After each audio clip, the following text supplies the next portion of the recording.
നമസ്കാരം. എല്ലാ ദിവസവും വൈകിട്ടുള്ള പോസ്റ്റ് മാർക്കറ്റ് റിപ്പോർട്ടിലേക്ക് കിടക്കാം. ഞാൻ Siyad Illikkal.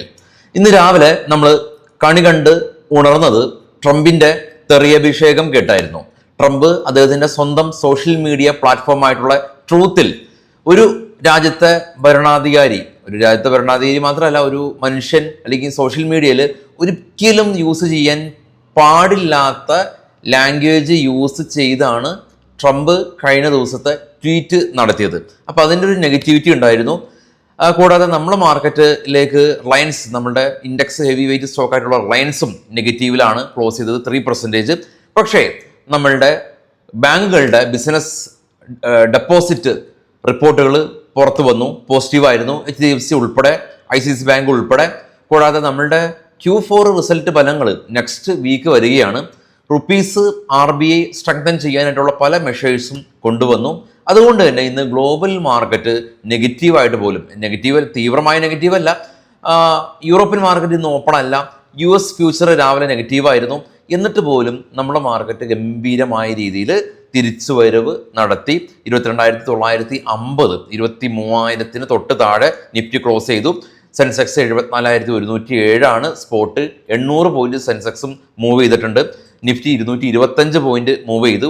Index heavyweight banking സ്റ്റോക്കുകളായിട്ടുള്ള ആക്സിസ് ബാങ്ക്, HDFC ബാങ്ക് തുടങ്ങിയ കമ്പനീസിന്റെ മികച്ച ബിസിനസ് റിപ്പോർട്ടുകളാണ് നിഫ്റ്റിനെ മുന്നോട്ട് കൊണ്ടുപോകാനായിട്ട് സാധിച്ചത്. L&Tയും ടൈറ്റാനും ഉൾപ്പെടെയുള്ള കമ്പനീസ് നിഫ്റ്റിയിൽ കോൺട്രിബ്യൂഷൻ നടത്തി. ട്രെൻഡ് മറ്റൊരു കമ്പനി 8% റാലി രേഖപ്പെടുത്തി. TVS മോട്ടോഴ്സും ഓട്ടോമൊബൈൽ സെക്ടറിൽ നിന്ന് പോസിറ്റീവായിട്ട് റിയാക്ട് ചെയ്തു. റുപ്പീസ് 93.09 എന്ന നിലയിലാണ് ഉള്ളത്.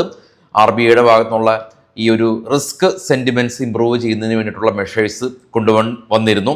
അപ്പോൾ ഇത് മാറ്റി നിർത്തിക്കഴിഞ്ഞാൽ പോസിറ്റീവായിട്ടുള്ള കാര്യങ്ങൾ ഇല്ല എന്ന് ചോദിച്ചു കഴിഞ്ഞാൽ, ഇപ്പോൾ പാകിസ്ഥാൻ വഴി കുറച്ച് ഡീലുകൾ ഈ യുദ്ധം തീരുന്ന കാര്യങ്ങളിലേക്ക് നീങ്ങുന്നു എന്നുള്ള വാർത്തകളുണ്ട്.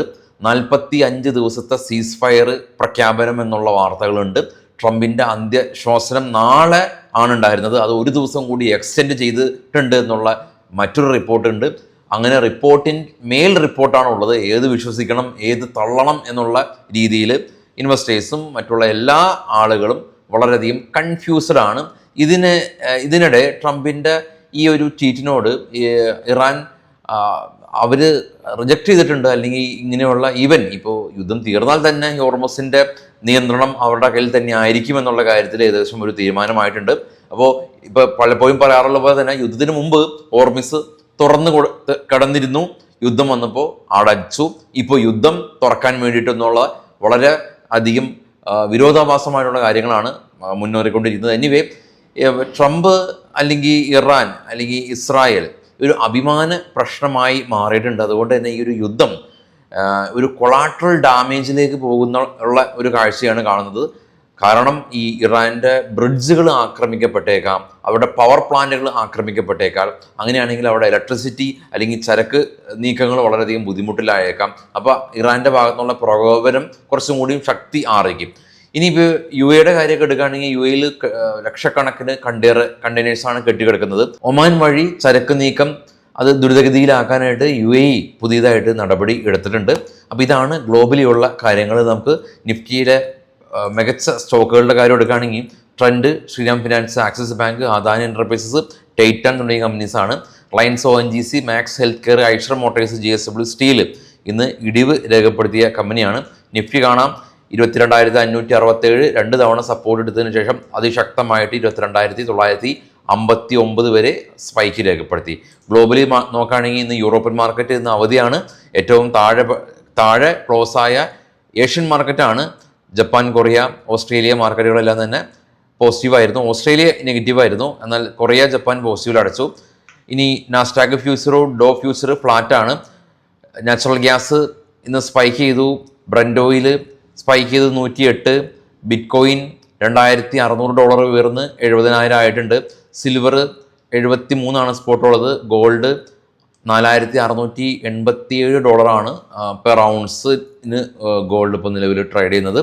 ഇനി നമുക്ക് കുറച്ച് സ്റ്റോക്കുകളുടെ വാർത്തകളിലേക്ക് പോകാം. ഇത് ബൈസൽ റെക്കമെൻഡേഷൻ അല്ല. ഈ വീക്കെൻഡ് കൊച്ചിയിൽ നമ്മളുടെ ബേസിക്കിൻ്റെയും ഓപ്ഷൻ്റെയും ഓഫ്ലൈൻ ക്ലാസ് ഉണ്ട്. ഒരു സ്റ്റോപ്പ് ലോസിൻ്റെ ചിലവിൽ നിങ്ങൾക്ക് പഠിക്കാം. ഫസ്റ്റ് കമ്പനി നമ്പർ ഉണ്ട്, കോൺടാക്ട് ചെയ്യാം. സ്റ്റോക്കുകളുടെ വാർത്തകളൊക്കെ പോകാം. ഇത് ബൈ സെൽ റെക്കമെൻഡേഷൻ അല്ല. PC Jewellers company revenue update വന്നു. റവന്യൂ 32% ഇയർ ഓൺ ഇയർ വർധനവ് രേഖപ്പെടുത്തിയിട്ടുണ്ട്. കൂടാതെ തന്നെ കമ്പനി ടാർജറ്റും ഉയർത്തിയിട്ടുണ്ട്. ഡെപ്റ്റ് കമ്പനിയുടെ കടം കുറഞ്ഞിട്ടുണ്ട്. മറൈൻ ഇലക്ട്രിക്കൽ കമ്പനി 115 കോടി രൂപയുടെ ഓർഡർ L&Tയുടെ ഭാഗത്തുനിന്ന് ലഭിച്ചിട്ടുണ്ട്. അവാന്തി ലിമിറ്റഡ് കമ്പനി 11 കോടി രൂപയുടെ ഓർഡർ അവർക്ക് ന്യൂ സ്പേസ് ഇന്ത്യ ലിമിറ്റഡിൻ്റെ ഭാഗത്തുനിന്ന് ലഭിച്ചിട്ടുണ്ട്. ടെക്സ്മാക്കോ റെയിൽ കമ്പനി 39 കോടി രൂപയുടെ ഓർഡർ സദേൺ റെയിൽവേയുടെ ഭാഗത്തുനിന്ന് ലഭിച്ചിട്ടുണ്ട്. PNG റിവ ഡയമണ്ട് കമ്പനി ഇവർ അടുത്ത സ്റ്റോർ എക്സ്പാൻഷൻ കമ്പനി അടുത്ത 24 മാസത്തിന് ഉള്ളിൽ സ്റ്റോർ എക്സ്പാൻഡ് ചെയ്യാനായിട്ടുള്ള നടപടിക്രമങ്ങൾ കമ്പനിയുടെ ബന്ധപ്പെട്ട ആളുകൾ എടുത്തിട്ടുണ്ട്. എത്തോസ് ലക്ഷറി വാച്ച് നിർമ്മാതാക്കളാണ്. 93 ഡിഫറൻസ് ലൊക്കേഷനിലായിട്ട് കമ്പനി ഇവിടെ ഷോറൂംസ് എക്സ്പാൻഡ് ചെയ്യുകയാണ്. വാരെ എനർജി കമ്പനി 3000 മെഗാവാട്ടിൻ്റെ സോളാർ മൊഡ്യൂൾ ഫാക്ടറി ഗുജറാത്തിൽ അവർ ഓപ്പൺ ചെയ്യുകയാണ്. റിറ്റോ ലോജിസ്റ്റിക് കമ്പനി 206 കോടി രൂപയുടെ ഓർഡർ ലഭിച്ചു. Airtel 5G network UP expand ചെയ്യുകയാണെന്നുള്ള news. Max health care company നോയിഡയിൽ പുതിയ ലക്ഷറി പ്രൊജക്റ്റിൻ്റെ പ്രീ സെയിൽസിൽ തന്നെ 5300 കോടി രൂപ കളക്ട് ചെയ്തു എന്നുള്ള ന്യൂസ് ഉണ്ട്. ഗ്രേറ്റ് ഈസ്റ്റേൺ ഷിപ്പിംഗ് കമ്പനി ഇവർക്ക് പുതിയ ടാങ്കറിൻ്റെ ഓർഡർ ലഭിച്ചു. UCO ബാങ്ക് കമ്പനി ബിസിനസ് ഡെപ്പോസിറ്റുകളെല്ലാം തന്നെ 12% വർധനവ്. Goldiam international company retail store ഇവർ ഉയർത്തുന്നു. Keystone realty company pre സെയിൽസിൽ ഇവർ 58% ഇയർ ഓൺ ഇയർ ഇവരുടെ സെയിൽസ് അപ്സൈഡ് റിപ്പോർട്ട് ചെയ്തിട്ടുണ്ട്. ഹൈടെക് പൈപ്പ് കമ്പനി ഇവരുടെ സെയിൽസ് വോളിയം എല്ലാം തന്നെ 27% ഇയർ ഓൺ ഇയർ വർധനവ് രേഖപ്പെടുത്തിയിട്ടുണ്ടെന്നുള്ള ന്യൂസ് ഉണ്ട്. നമുക്ക് നേരെ ഓപ്പൺ ഇൻട്രസ്റ്റിലേക്ക് പോകാം. ഓപ്പൺ ഇൻട്രസ്റ്റിൽ 23,050 ഇപ്പോൾ സ്പോട്ട് നിൽക്കുമ്പോൾ ഈ നമ്മുടെ പുട്ട് കോൾ റേഷ്യോ ഉള്ളത് 1.45 ആണ്. പുട്ട് അഡീഷൻ വലിയ തോതിൽ വർദ്ധിച്ചിട്ടുണ്ട്. 22,500 റേഞ്ചുകളാണ് മേജർ സപ്പോർട്ട്സാണായിട്ട് നിൽക്കുന്നത്. കോളിൽ എന്നാൽ 23,200, 300, 500 റേഞ്ചുകളും ഉണ്ട്. നേരെ സൂചിപ്പിച്ച പോലെ തന്നെ പുട്ട് കോൾ റേഷ്യോ 1.4 ആണ്. വലിയ തോതിലുള്ള ഒരു നെഗറ്റിവിറ്റി മാർക്കറ്റിൽ ചെറിയ തോതിൽ കുറഞ്ഞിട്ടുണ്ട് എന്നുള്ളതാണ് വാസ്തവം. പിന്നെ റിപ്പീറ്റ് ചെയ്യാം, വലിയ തോതിലുള്ള ഒരു ഭീതി ചെറിയ തോതിൽ കുറഞ്ഞിട്ടുണ്ട്. എന്നാൽ ട്രംപിൻ്റെ ഭാഗത്തുനിന്നും അത്തരത്തിലുള്ള ഒരു പ്രസ്താവനകളും എല്ലാം തന്നെ നിലനിൽക്കുന്നുണ്ട്. ഈ അന്ത്യശ്വാസം എന്ന് പറയുന്നത് നാളെ ആയിരുന്നു, അത് എക്സ്റ്റെൻഡ് ചെയ്ത് ബുധനാഴ്ച ആയിട്ടുണ്ട്. അതായത് ബുധനാഴ്ച വെളുപ്പിന്, അതായത് ഇന്ത്യൻ സമയം ഏകദേശം 8 മണിക്ക്. അപ്പോൾ ഇത്തരത്തിൽ മാർക്കറ്റ് വലിയ തോതിലുള്ള ചാഞ്ചാട്ടങ്ങൾ ഉണ്ടാകുമ്പോൾ ഓവർനൈറ്റ് പൊസിഷൻസ് എല്ലാം തന്നെ ഒന്ന് നോക്കിയും കണ്ടും മതി, അല്ലെങ്കിൽ ഒഴിവാക്കാം. അതിനുശേഷം നല്ലൊരു ഓപ്പർച്യൂണിറ്റി കൂട്ടുമ്പോൾ ട്രേഡ് ചെയ്യാം. ഇന്ത്യ വിക്സ് ഇന്ന് 26 ആയിട്ടുണ്ട്. ഇന്ത്യ വിക്സ് 26 ആയത്, അല്ലെങ്കിൽ നാളെ ഇപ്പോൾ എക്സ്പയർ ആവുന്ന നിഫ്റ്റിയുടെ ഒരു 1500 പോയിൻ്റ് അകലെയുള്ള ഒരു പുട്ട് ഓപ്ഷന് 4-5 രൂപ ഉള്ളതിൻ്റെ പുറകിലുള്ള കാരണം ഈ 2000 പോയിൻ്റ് 1500 പോയിൻ്റ് അകലെയും ഭീതിയുണ്ട്, ഭയമുണ്ട് എന്നുള്ളത് തന്നെയാണ്. അല്ലെങ്കിൽ ഇത്ര പോയിൻ്റ് അകലെ 4-5 രൂപ പ്രീമിയം ഉണ്ടാവില്ലല്ലോ. അതുകൊണ്ട് തന്നെ പ്രീമിയം കാണുമ്പോൾ കൊതി മൂത്ത് നമ്മൾ അതിനെ ഷോർട്ട് ചെയ്യാൻ നിൽക്കരുത്.